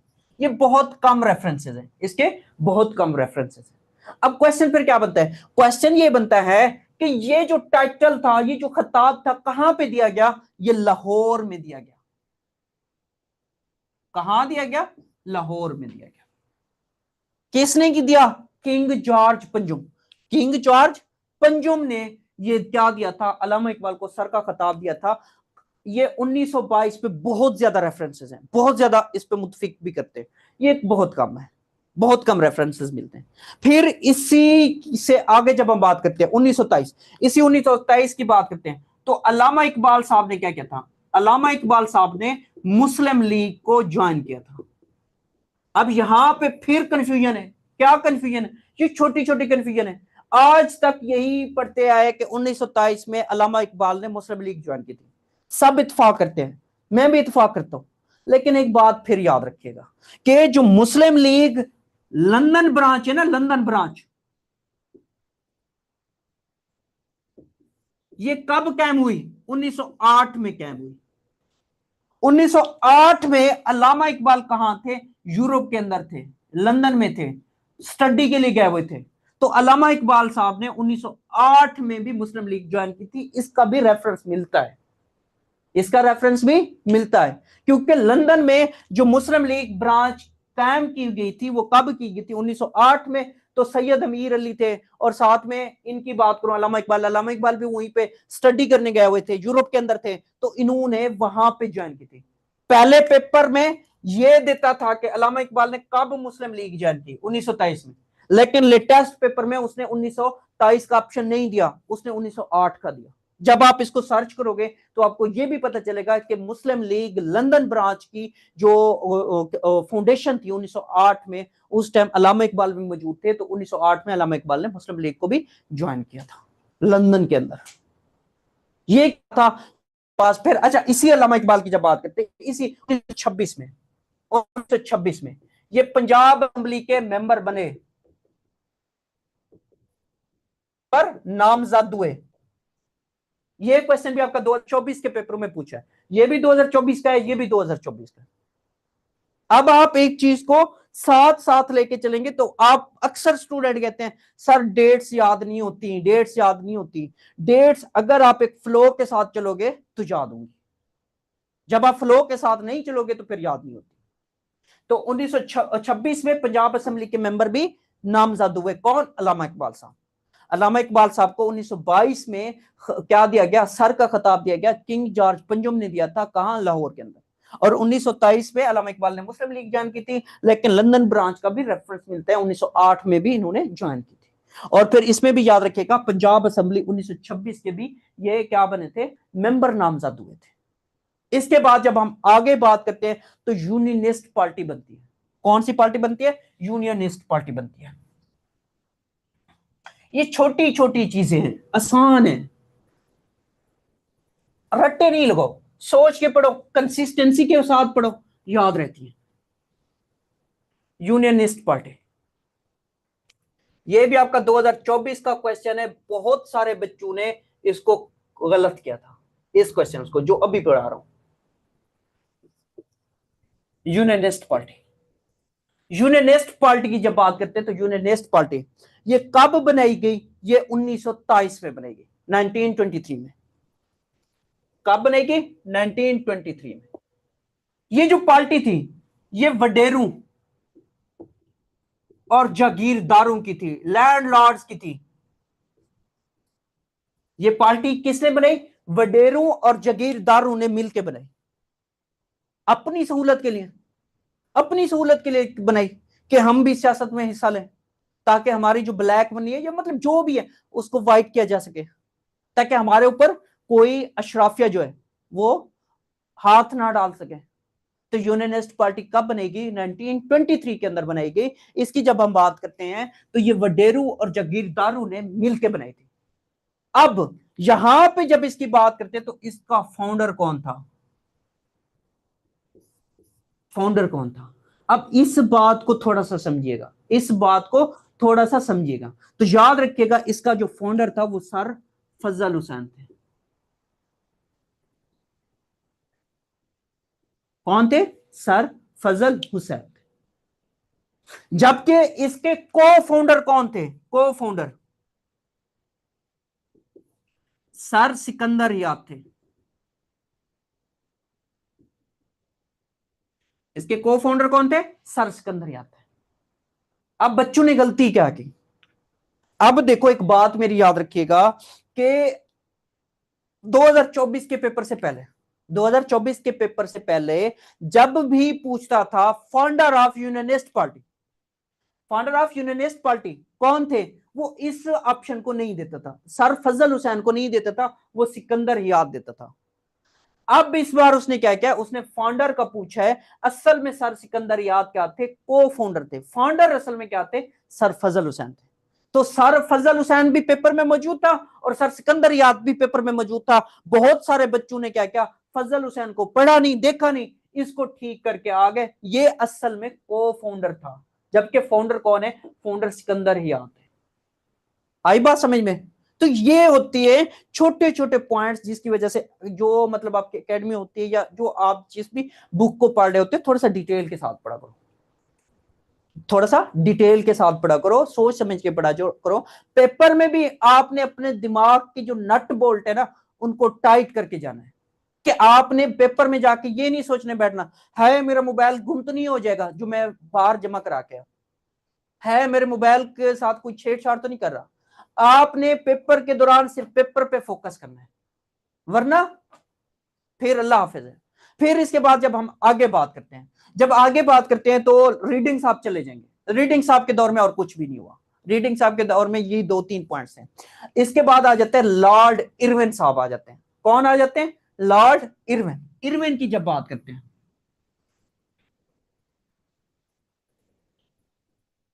अब बात करते हैं लॉर्ड इरविन की। लॉर्ड इरविन कब आया?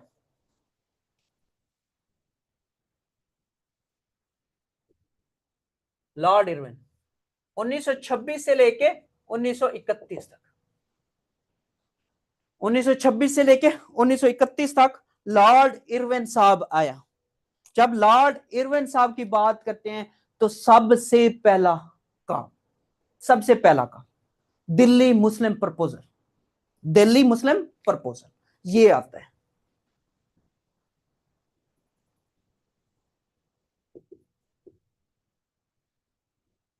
दिल्ली मुस्लिम प्रपोजल, दिल्ली मुस्लिम प्रपोजल ये कब आया, कहां पे आया?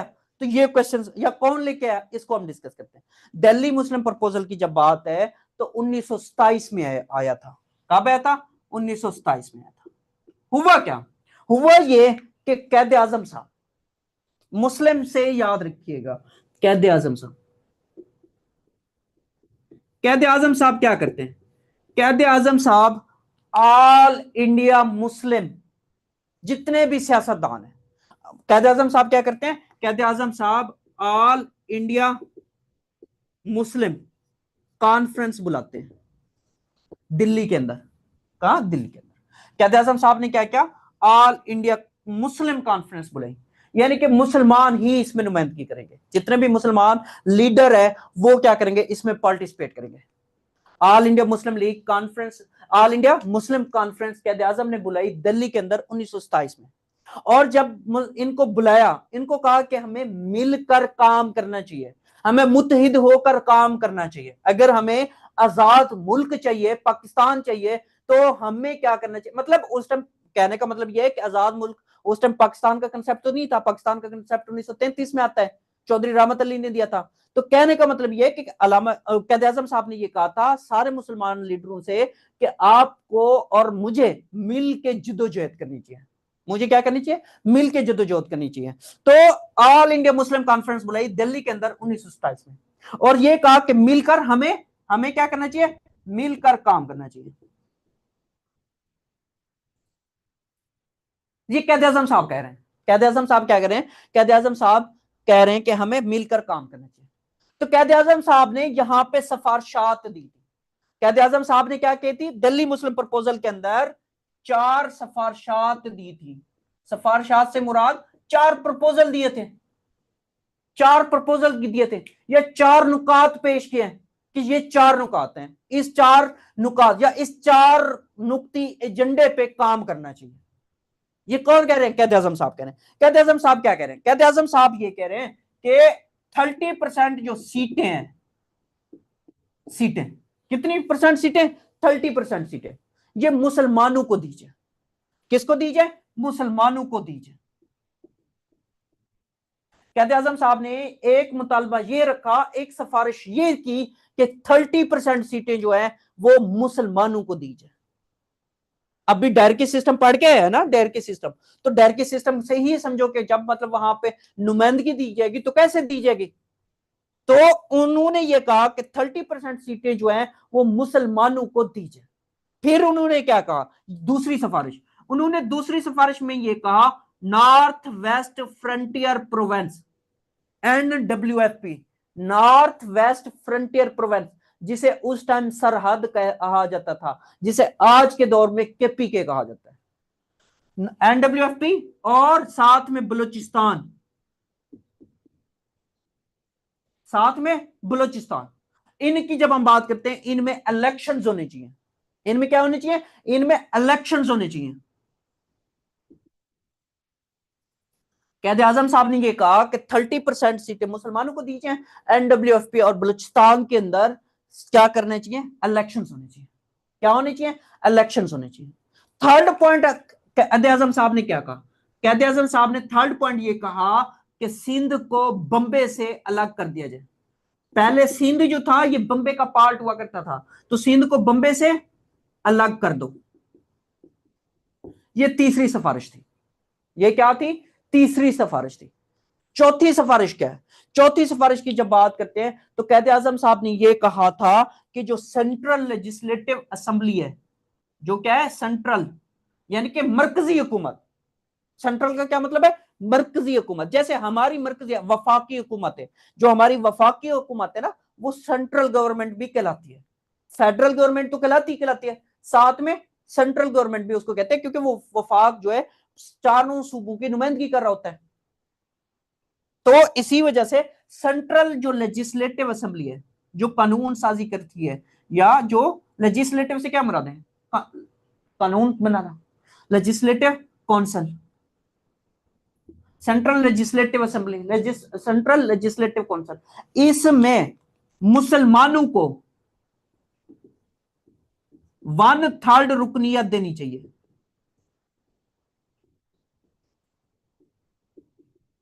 कायदे आजम साहब ने यह कहा था कि जितनी भी हुकूमत है या जो भी सीटें हैं मुसलमानों को उनमें से 30% सीटें दीजिए। NWFP और बलूचिस्तान में इलेक्शंस किए जाएं, सिंध को बम्बे से अलग कर दिया जाए, और साथ में सेंट्रल लेजिस्लेटिव काउंसिल जो है इसकी जब हम बात करते हैं तो मुसलमानों को 1/3 रुकनियत देनी चाहिए। क्या देनी चाहिए, 1/3 रुकनियत देनी चाहिए। तो ये क्या था, ये दिल्ली मुस्लिम प्रपोजल था। दिल्ली मुस्लिम प्रपोजल कब हुआ, 1927 में हुआ। कायदे आजम ने all India Muslim league conference बुलाई, ऑल इंडिया मुस्लिम कॉन्फ्रेंस बुलाई, जिसमें सारे मुसलमान लीडर जो थे वो पार्टिसिपेट करते हैं, और उनको कहा कि हमें मिलजुल कर काम करना चाहिए। फिर इसी तरीके से 4 सिफारिशात इसमें पेश की। पहली सिफारिश जो थी वो 30% सीटें मुसलमानों को देनी चाहिए। NWFP और बलूचिस्तान के अंदर रिफॉर्म्स होनी, इलेक्शंस होनी चाहिए। रिफॉर्म्स भी आगे चल के मैं बताऊंगा, एक जगह पे कायदे आजम साहब ने रिफॉर्म्स का भी कहा था, वो कहां पे कहा था या किसने कहा था वो आगे चल के बताऊंगा, अभी नहीं बता रहा। यहां पे बात की है इलेक्शंस होने की, और सिंध को बंबे से अलग कर दो, और सेंट्रल लेजिस्लेटिव जो काउंसिल है या असेंबली है उसमें मुसलमानों को 1/3 रिप्रेजेंटेशन, रुकनियत से क्या मुराद है, रिप्रेजेंटेशन, क्या होनी चाहिए, रिप्रेजेंटेशन होनी चाहिए। फिर इसके बाद जब ये हुआ तो अब क्या होता है, अब आता है इस अगला इवेंट, अगले इवेंट की बात करते हैं, साइमन कमीशन आता है। अब कौन सा आया, अब इसके बाद साइमन कमीशन आता है। Simon commission most hot topic किसका, एग्जामिनर का, उसमें से कोई ना कोई क्वेश्चन वो पूछ रहा होता है, बताओ इसमें क्या हुआ, कब आया, क्या पेश किया, क्यों आया, कितने मेंबर्स थे, ये याद रखिएगा। तो साइमन कमीशन की हम बात करते हैं।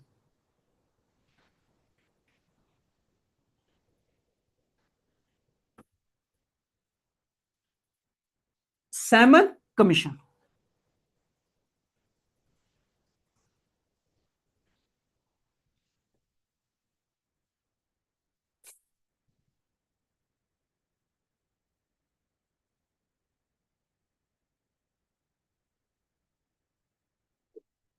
साइमन कमीशन, जब साइमन कमीशन की बात करते हैं, सबसे पहला क्वेश्चन, साइमन कमीशन जो है वो कहां पे बना था या कब बना? तो याद रखिएगा, साइमन कमीशन जो है ये 1927 में लंदन में बना था। 1927 में क्या हुआ था? लंदन में बना था। अगर मंथ की बात करूं तो याद रखिएगा ये नवंबर का मंथ है। नवंबर 1927 में लंदन में साइमन कमीशन बना था। अब इसको साइमन कमीशन क्यों कहा जाता है? इस वजह से कि इस साइमन कमीशन को लीड कौन कर रहे थे?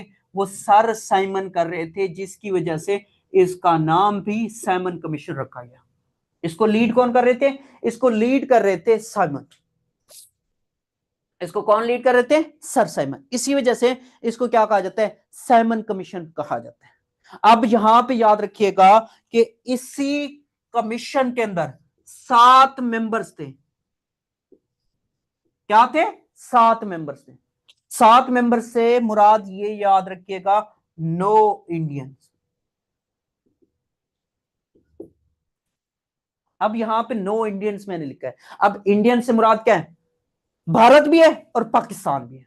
यानी कि उस टाइम ये दोनों, मतलब सब कॉन्टिनेंट की जब बात करते हैं ना, सब कॉन्टिनेंट में हम क्या करते हैं? पाक भारत की बात कर रहे होते हैं, की भी बात कर रहे होते हैं और भारत की भी बात कर रहे होते हैं। अब इससे अगर मैं थोड़ा सा आपको मिसाल दूं ना, आप जब मूवीज ना, इंडियन इंडियन मूवीज में जब अंग्रेज कैरेक्टर या अंग्रेज सरकार के ऊपर जो मूवी बनी होती है, तो होता क्या है? होता यह है कि आप उस टाइम देखा करो कि उनके बोर्ड उन्होंने लगा के रखे होते हैं, dogs and Indians are not allowed. यानी कि कुत्ता और इंडियंस को यहां पे इजाजत नहीं है। तो ये जो कमीशन बना था, 7 मुश्तमिल था, नो इंडियंस थे। जब नो इंडियंस थे तो इसको गोरा कमीशन कहा जाता है। अब गोरा कमीशन क्यों कहा जाता है? कि इस वजह से क्योंकि सारे के सारे गोरे थे, सारे के सारे क्या थे? फॉरनर्स थे। तो इस वजह से इनको गोरा कमीशन भी कहा जाता है। तो ये बना कब? नवंबर 1927 को लंदन में। इसको लीड कौन कर रहे थे? सर साइमन कर रहे थे। 7 मेंबर्स पर यह मुश्तमिल एक कमीशन था और इसमें कोई इंडियंस नहीं था। इस वजह से इसको गोरा कमीशन भी कहा जाता है। क्या कहा जाता है? गोरा कमीशन भी कहा जाता है। अच्छा, अब इसका क्या मतलब था? ये क्यों बनाया गया? ये जो अभी पढ़ के हैं, मॉन्टेगो चेम्सफोर्ड रिफॉर्म्स 1919, यानी कि ये जो इंडिया की या सब कॉन्टिनेंट की जो गवर्नमेंट सिस्टम है, इसको चेक करना था। इसका मेन पर्पस क्या था? मेन पर्पस ये था कि इंडिया की जो गवर्नमेंट है या सब कॉन्टिनेंट की जो गवर्नमेंट है, उस गवर्नमेंट को आपने चेक करना है, बैलेंस करना है कि वो किस तरीके से इंतजाम को चला रहे, किस तरीके से इंतजाम को चला रहे। अच्छा, ये सैमन कमीशन जो है, ये इंडिया 2 मरतबा आया था। इंडिया 2 टाइम्स केम। यानी कि इंडिया कितनी मरतबा आया था? इंडिया 2 दफा आया था। इंडिया कब आया था? इंडिया 2 मरतबा आया था। या कब आया था, ये आगे चल के बताता हूं। ये फर्स्ट टाइम कब आया? First time, first time. अब देखो, ये छोटे छोटे क्वेश्चन है, बार बार रिपीट कर रहा हूं, इनको याद करो। ये फर्स्ट टाइम आया था फेब 1928 को। कहां आया था? बंबई। ये पहली दफा इंडिया कब आया? फेब 1928 को बंबई के अंदर आया, बंबई में। ये 7 बंदे आए। 7 हो सकता है, यानी कि जितने भी आप कमेटी पूरी बनी है ना, तो वो सारे हो सकता है। तो कहने का मतलब ये है कि फर्स्ट टाइम ये कब आया? फेब 1928 को बंबई के अंदर आया। अब सेकंड टाइम कब आया? फिर मतलब क्वेश्चन ये बनता है, ये अच्छा, इससे भी पहले थोड़े से इवेंट्स और है, वो बताता हूं आपको। पहले देखो, ये सैमन कमीशन जब बना था, ऑल पार्टीज रिजेक्टेड। सारी पार्टीज ने इसको रिजेक्ट कर दिया। मुस्लिम लीग की बात करूं, उसने भी रिजेक्ट किया। फिर अगर मैं बात करूं कांग्रेस की, उसने भी रिजेक्ट किया। बाकी भी हिंदू महासभा पार्टी जो थी, मदन मोहन मोलाविया ने बनाई थी, उसने भी रिजेक्ट किया। बाकी जो छोटी मोटी पार्टियां थी, उन सब ने भी इसको रिजेक्ट किया। लेकिन except unionist party.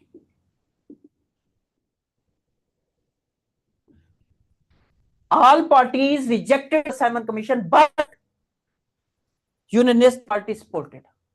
Unionist party ने क्या कहा था? यूनियनिस्ट पार्टी ने इसको, यूनियनिस्ट पार्टी ने ये कहा था नहीं कमीशन के साथ। यहां पे एक और बात भी याद रखिएगा, असल में मुस्लिम लीग जो है दो हिस्सों में तकसीम हो गई।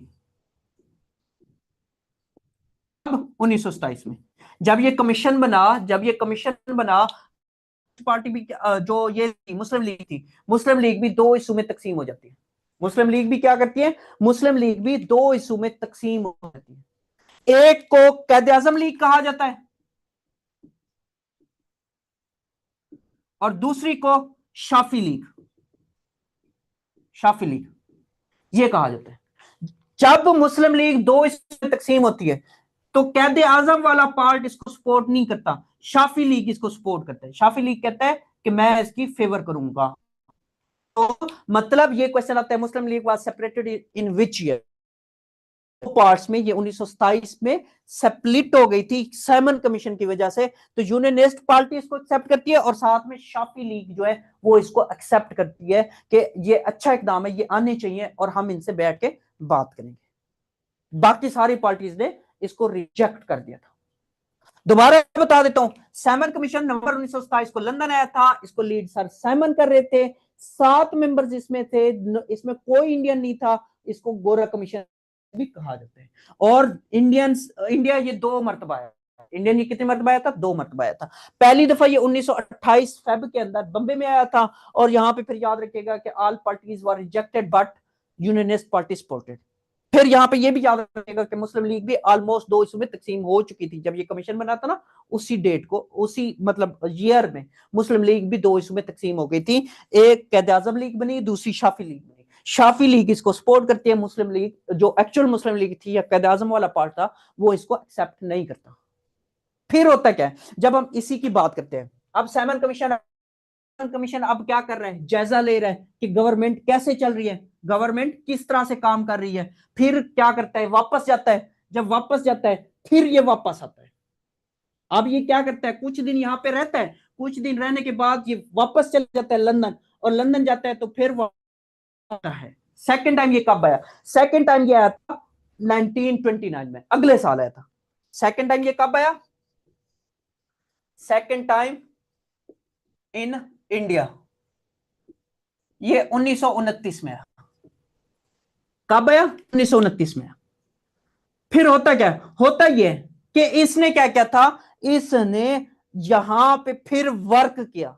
जब वर्क किया तो यहां पे इसने क्या किया, फिर एक रिपोर्ट तरतीब दी, रिपोर्ट बनाई, रिपोर्ट सबमिटेड। अब सबमिटेड की बात हो रही है। रिपोर्ट इसने जो भी सब कॉन्टिनेंट के अंदर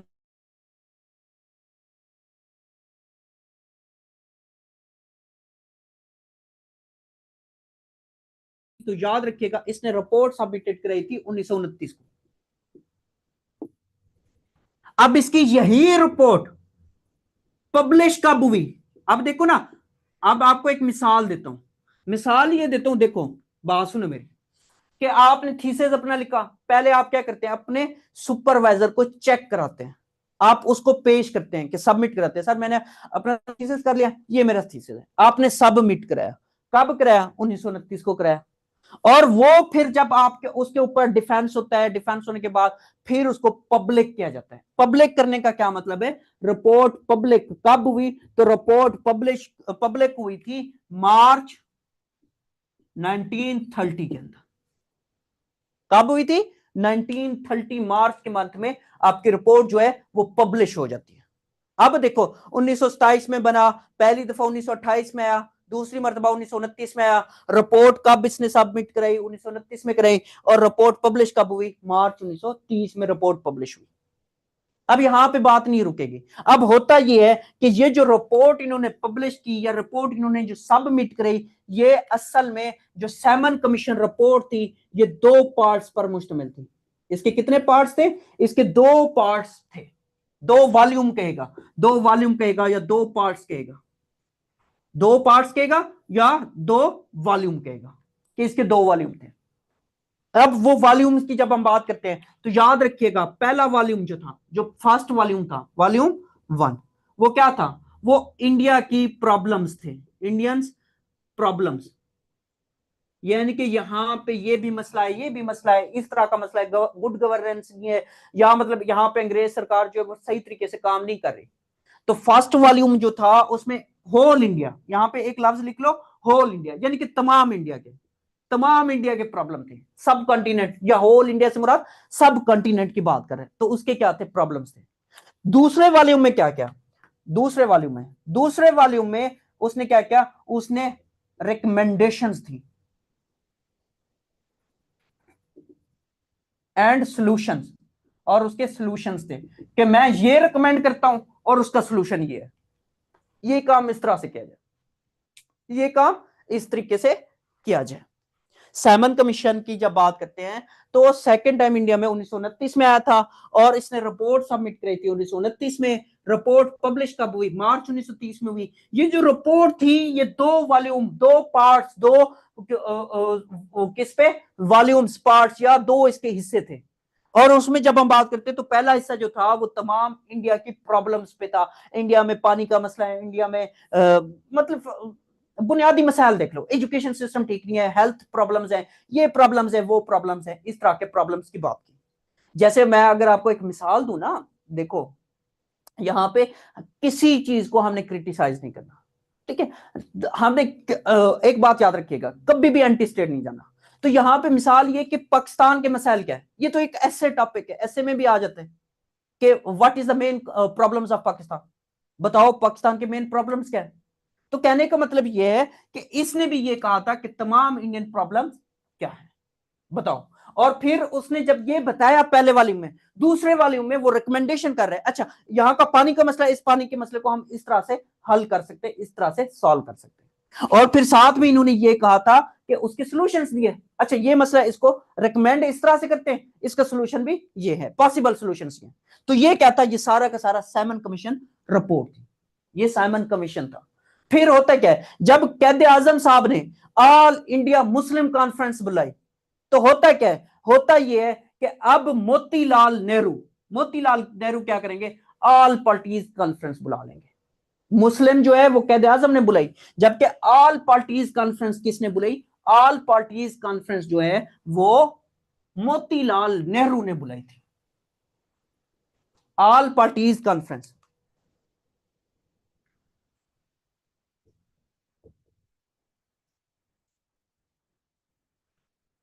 अब इसमें हिंदुस्तान की जितनी भी पार्टीज थी, हिंदुस्तान की जितनी भी पार्टीज थी, जितनी भी थी, याद रखिएगा, वो चाहे मुस्लिम थी चाहे नॉन मुस्लिम पार्टीज थी, जो भी थी, उन सबको बुलाया गया।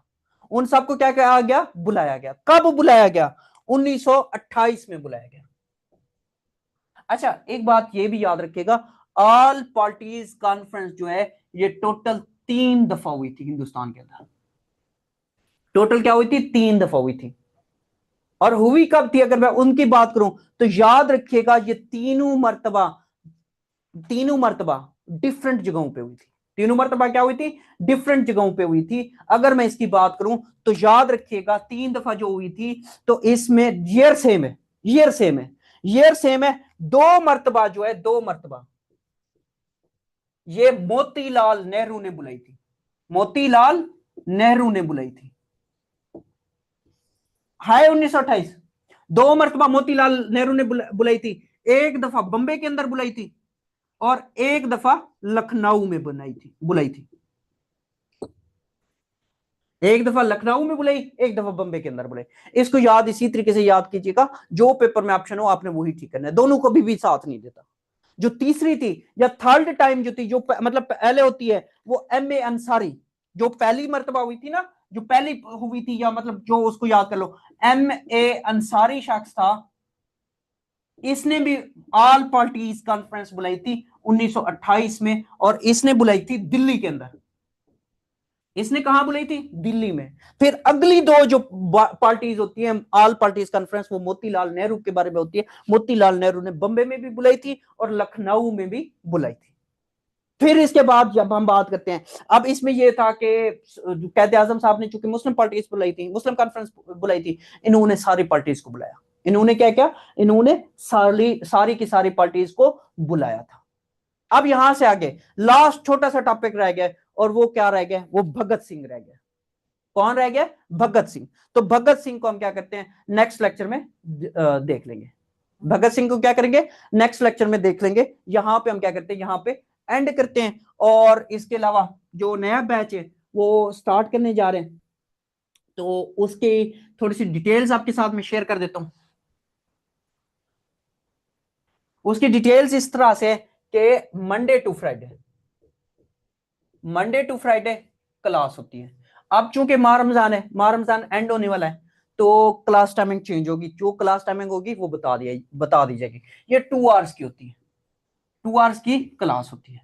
फिर इसी तरीके से याद रखिएगा कि संडे वाले दिन, संडे वाले दिन क्या होता है, आपका वीकली टेस्ट होता है, वीकली असेसमेंट होती है। और इसमें अगर बात करें तो ये 3 मंथ सेशन है। 3 मंथ क्या है, 3 मंथ सेशन है, जो कि अगर हम इसकी फीस की बात करें, फीस जो है वो 4000 पर मंथ है। और इसके अलावा यहां पे अगर आपको क्लास ज्वाइन करनी है या कोई आपने चीजें पूछनी है, तो नंबर मैं यहां पे मेंशन कर रहा हूं, इन नंबर्स पर व्हाट्सएप करके आप मजीद भी इंफॉर्मेशन ले सकते हैं। तो ये 2 नंबर्स यहां पे मेंशन कर रहा हूं, इन नंबर्स पे सिर्फ व्हाट्सएप, व्हाट्सएप आप करके बाकी इंफॉर्मेशन भी ले सकते हैं। इसके अलावा रिकॉर्डेड बैच की भी सहूलत है। जो रिकॉर्डेड बैच होता है ना, रिकॉर्डेड जो हम देते हैं, ये 24 आवर्स के लिए होता है। और ये उनके लिए होता है जिनके पास नेटवर्क इशू हो, नेटवर्क इशू हो, या जिनके पास अगर मैं बात करूं कोई जॉब होल्डर है, तो उनके लिए ये मौजूद है सहूलत। और बाकी आपके पास ये व्हाट्सएप नंबर भी यहाँ पे मौजूद है, बाकी भी डिटेल आपके साथ मौजूद है। अगर आपका कोई क्वेश्चन वगैरह है तो अब आप पूछ सकते हैं, मैं आंसर कर देता हूँ। बाकी जो जाना चाहिए वो जा सकता है।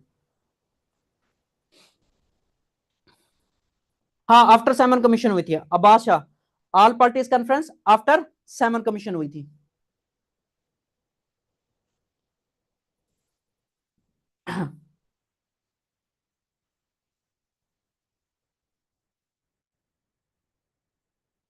डेली लेक्चर रिव्यू विद मान, पहले एक सब्जेक्ट कंप्लीट किया जाता है, उसके बाद दूसरा सब्जेक्ट। एक बात याद रखिएगा, जो कमीशन का एग्जाम होता है ना, उसमें मोस्टली 10 सब्जेक्ट होते हैं। 10 सब्जेक्ट से मुराद जिसमें आपका पाक स्टडी है, इस्लामियात है, जनरल नॉलेज है, वर्ल्ड मैप है, ज्योग्राफी है, और इसके अलावा जनरल नॉलेज वगैरह मतलब इंग्लिश है, उर्दू है, इस्लामियात है, और साथ में कंप्यूटर है। तो ये 10 सब्जेक्ट जाके एवरीडे साइंस है, ये बनते हैं, इन सबको कवर किया जाता है। मुतलका DP office Saad Ali, of GGB, इसमें टाइम लगेगा अभी। तब तक आप तैयारी कर लो, जो मतलब तैयारी करना चाहते हैं ना, तैयारी पहले करो, और जब जॉब्स आती रहेंगी तो जॉब्स आप बाद में अप्लाई करते रहना, बाद में अप्लाई करते रहना। एम ए अंसारी ने जो बुलाई थी ना, एम ए अंसारी ने बुलाई थी अपना दिल्ली के अंदर 1928 में।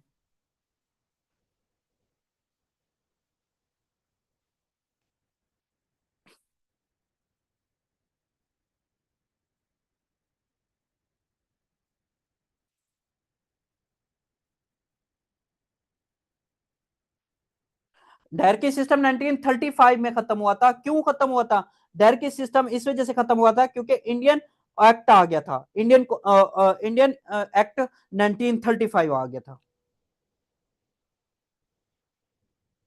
इंशाल्लाह जल्दी से कल्याण साहब। आसमा इसके बाद होगा, इसके बाद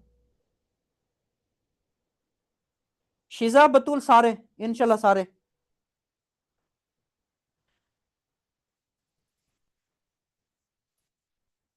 तमाम जॉब पेपर्स के लिए ये सेशन है, जितनी भी जॉब्स आनी है ना, ये तमाम जॉब्स के लिए है। कब से है, अच्छा ये जो है ये कल से है, कल से ये सेशन है। अहमद जल्दी इंशाल्लाह। हाँ एमसीक्यूज बेस्ड होगा सादली, तो कर सकते हैं क्योंकि यही सारी चीजें होती है उसमें। सिर्फ क्या करना है, एफपीएससी का ऑनलाइन सबमिट करना है।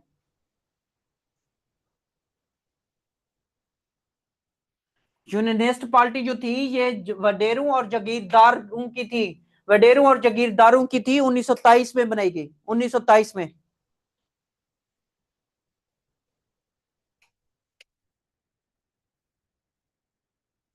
Fazil okay, okay okay okay.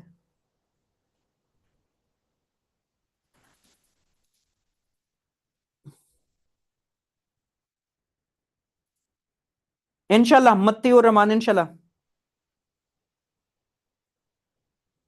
हो रही है निशा, ऐशा निशा हो रही है।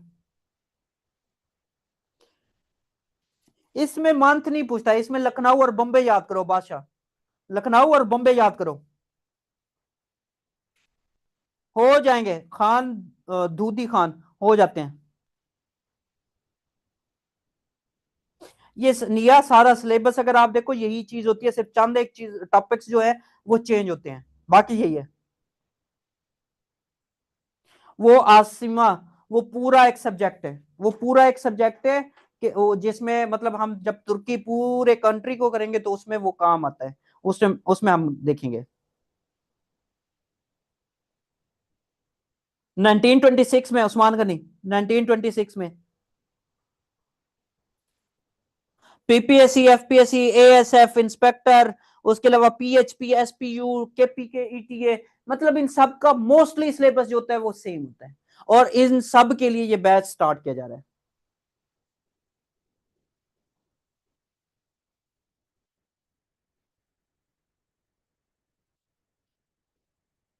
हाँ, फजील आप इस नंबर पे राब्ता करें, इस नंबर पे राब्ता करें, आपको इंफॉर्मेशन दे दीजिएगी। अब बादशाह 10 सब्जेक्ट है जिसमें जनरल नॉलेज है, करंट अफेयर है, मैथ है, उर्दू है, इस्लामियात है, कंप्यूटर है, मतलब ये सारे जो बेसिक बेसिक चीजें होती हैं वो सारे 10 के 10 सब्जेक्ट।